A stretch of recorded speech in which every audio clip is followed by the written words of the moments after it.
The Invisible Man by H.G. Wells. Chapter 14. At Port Stowe.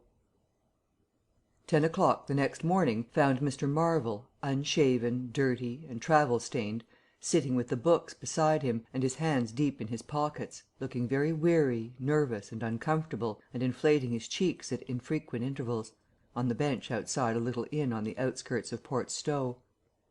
Beside him were the books, but now they were tied with string. The bundle had been abandoned in the pine woods beyond Bramblehurst, in accordance with a change in the plans of the Invisible Man. Mr. Marvel sat on the bench, and although no one took the slightest notice of him, his agitation remained at fever heat. His hands would go ever and again to his various pockets with a curious nervous fumbling. When he had been sitting for the best part of an hour, however, an elderly mariner, carrying a newspaper, came out of the inn and sat down beside him. "Pleasant day," said the mariner. Mr. Marvel glanced about him with something very like terror. "Very," he said. "Just seasonable weather for the time o' year," said the mariner, taking no denial. "Quite," said Mr. Marvel. The mariner produced a toothpick, and, saving his regard, was engrossed thereby for some minutes. His eyes meanwhile were at liberty to examine Mr. Marvel's dusty figure, and the books beside him. As he had approached Mr. Marvel, he had heard a sound like the dropping of coins into a pocket. He was struck by the contrast of Mr. Marvel's appearance with this suggestion of opulence. Thence his mind wandered back again to a topic that had taken a curiously firm hold of his imagination. "Books?" he said suddenly, noisily finishing with the toothpick. Mr. Marvel started and looked at them. "Oh, yes," he said. "Yes, they're books." "There's some extraordinary things in books," said the mariner. "I believe you," said Mr. Marvel. "And some extraordinary things out of 'em," said the mariner. "True likewise," said Mr. Marvel. He eyed his interlocutor, and then glanced about him. "There's some extraordinary things in newspapers, for example," said the mariner. "There are." "In this newspaper," said the mariner. "Ah," said Mr. Marvel. "There's a story," said the mariner, fixing Mr. Marvel with an eye that was firm and deliberate. "There's a story about an invisible man, for instance." Mr. Marvel pulled his mouth askew, and scratched his cheek, and felt his ears glowing. "What will they be writing next?" he asked faintly. "Austria or America?" "Neither," said the mariner. "Here." "Law!" said Mr. Marvel, starting. "When I say 'here,'" said the mariner, to Mr. Marvel's intense relief, "I don't of course mean 'here in this place,' I mean hereabouts." "An invisible man," said Mr. Marvel. "And what's he been up to?" "Everything," said the mariner, controlling Marvel with his eye, and then amplifying. "Every blessed thing." "I ain't seen a paper these 4 days," said Marvel.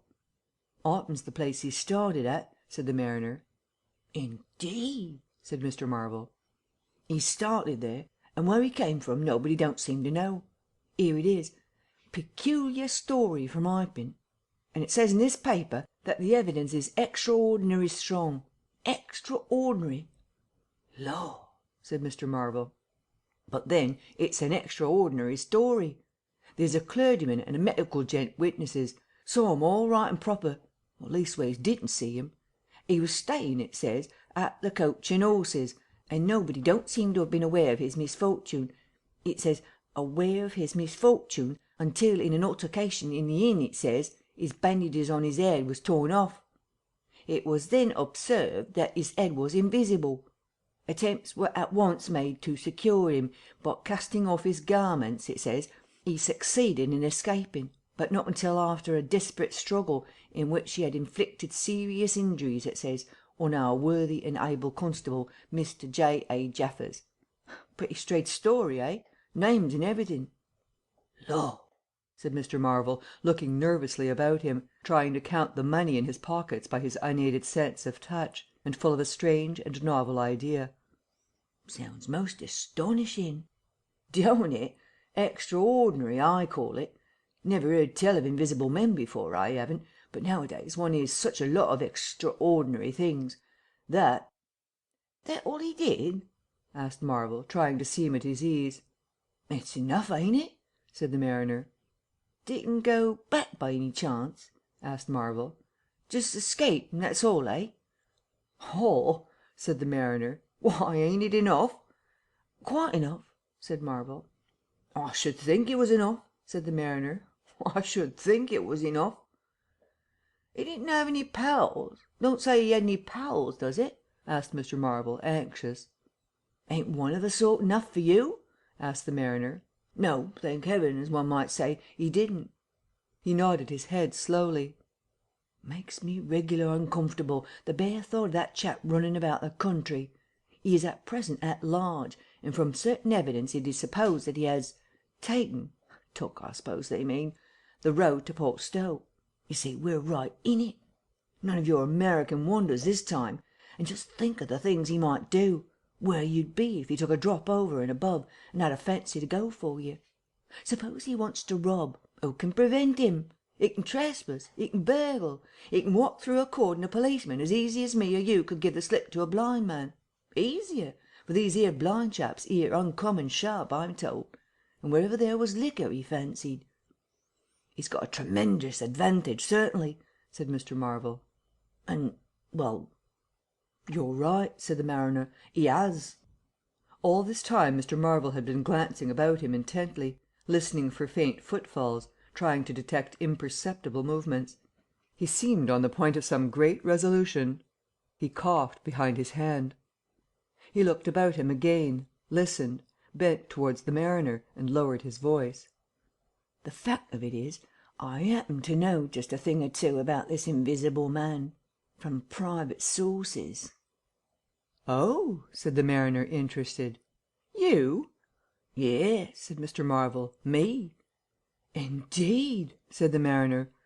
"And may I ask?" "You'll be astonished," said Mr. Marvel behind his hand. "It's tremenjous." "Indeed," said the mariner. "The fact is," began Mr. Marvel eagerly in a confidential undertone. Suddenly his expression changed marvellously. "Ow!" he said.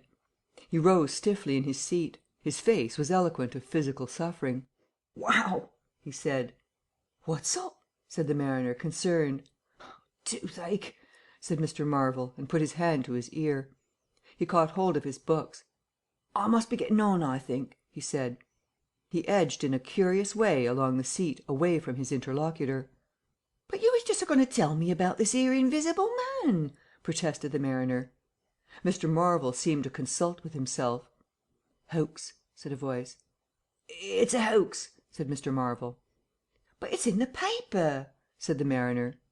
"Hoax all the same," said Marvel. "I know the chap that started the lie. There ain't no invisible man whatsoever.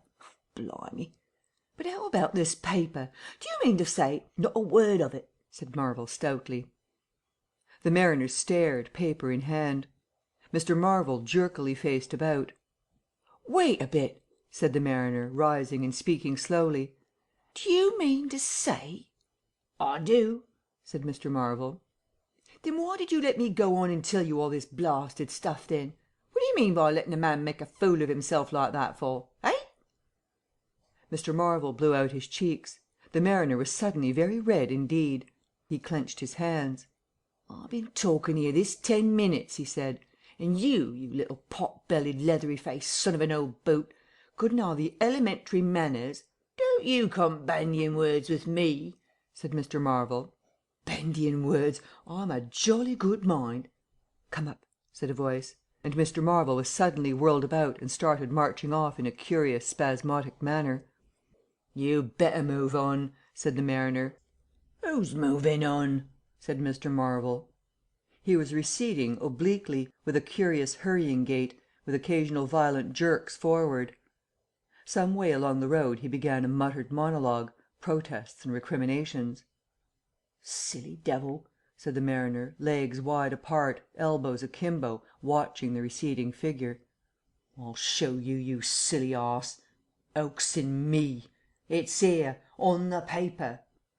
Mr. Marvel retorted incoherently, and receding, was hidden by a bend in the road, but the mariner still stood magnificent in the midst of the way until the approach of a butcher's cart dislodged him.